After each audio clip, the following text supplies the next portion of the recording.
And yet another weekend is here, and we're here to give you a roundup of all the ins and outs of the corporate and startup world. Welcome to another episode of Companynama English. I'm Shrestha Tiwari. Let's get started.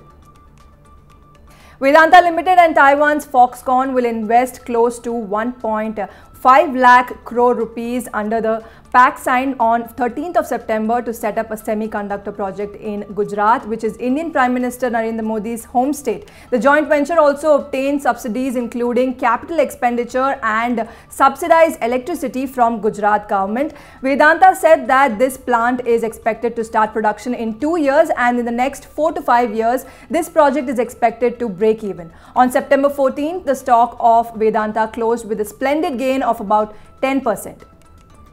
And the country's most valued edtech startup Byju saw its net loss shooting up to 4,588 crore rupees in FY21 from 231.69 crore rupees in FY20. The company's total revenues during the year saw a marginal growth of 3.32% to 2,428.39 crore rupees. The edtech firm filed its FY21 results to the Ministry of Corporate Affairs on 14 September after receiving an unqualified report from its auditor Deloitte Haskins & Sells. Now this marks a significant drop of 48% from the projected revenue of about 4,400 crore rupees cited in the unaudited results of Byju's that has been facing intense scrutiny over its accounting practices in the recent times.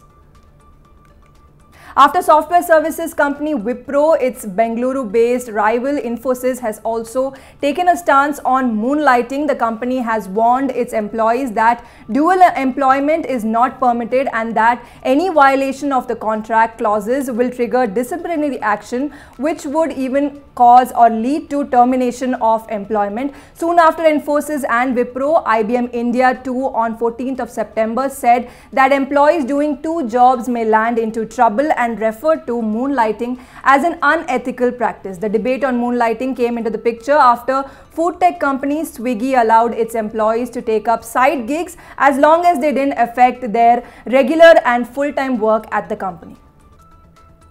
The marketplace, logistics and payments units of Amazon India increased revenue in the financial year 2021-22, while the marketplace arm also managed to cut losses. Amazon Seller Services, which runs the Amazon India marketplace, reported a 32% jump in overall revenue to about 21,600 crore on a standalone basis from nearly 16,300 crore a year ago. The e-commerce marketplace also managed to cut net losses by almost 23% to 3,600 crores in FY22 from a loss of 4,700 crores in FY21.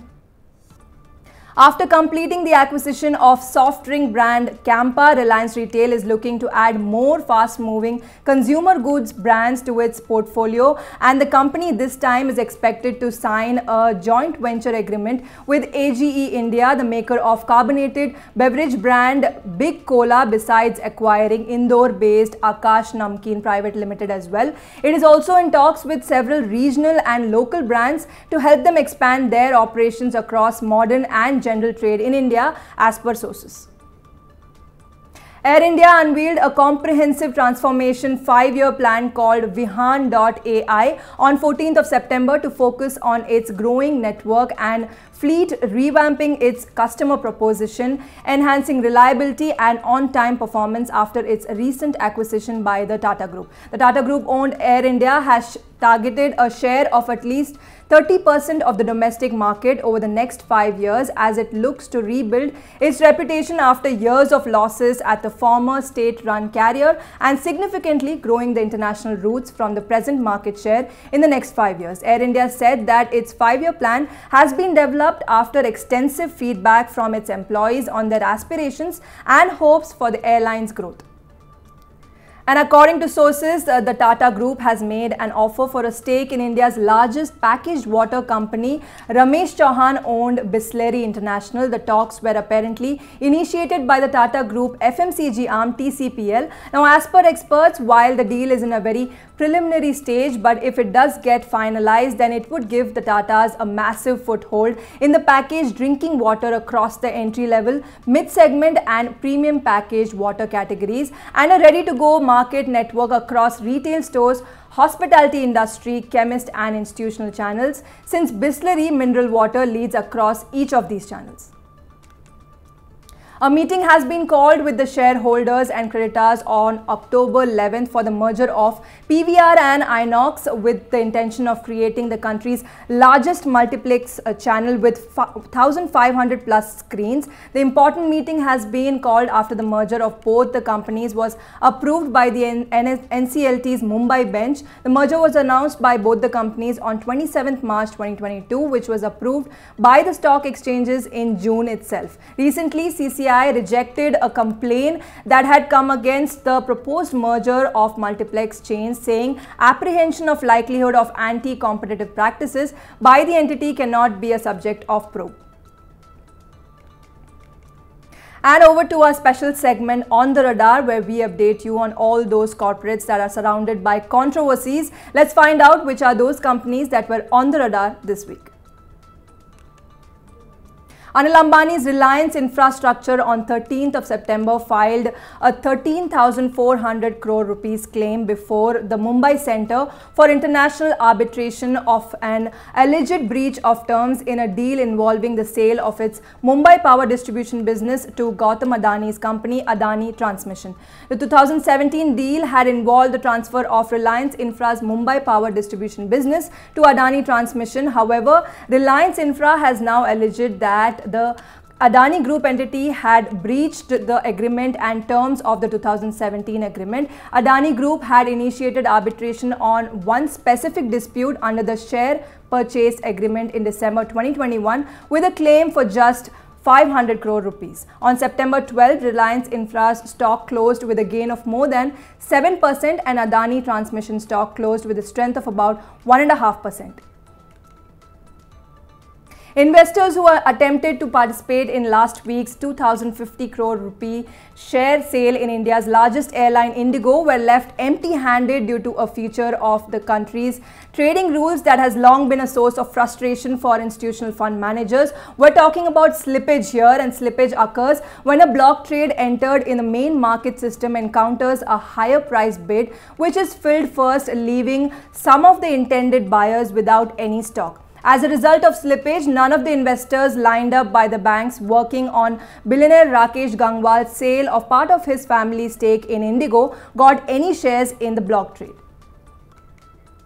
And New York-based private equity firm Apollo Global Management has opened a new front in its battle with Kishore Biyani's insolvent retail operations over the sale of assets involving the Future Group's listed company, which is one of its arm Future Supply Chain, a third-party supply chain and logistics service provider. Sources have confirmed in reports that Apollo, on behalf of its affiliate Aeon Capital Partners, is exploring legal options against Future Group and has written to Sebi as well as stock exchanges NSE and BSE opposing FSC's move to sell its assets. Now, on September 13, FSC informed the exchanges that its shareholders had approved a resolution to sell the assets. However, it did not specify who the assets were being sold to. Well, that was all about corporates. Let's take a look at what's brewing in the startup world.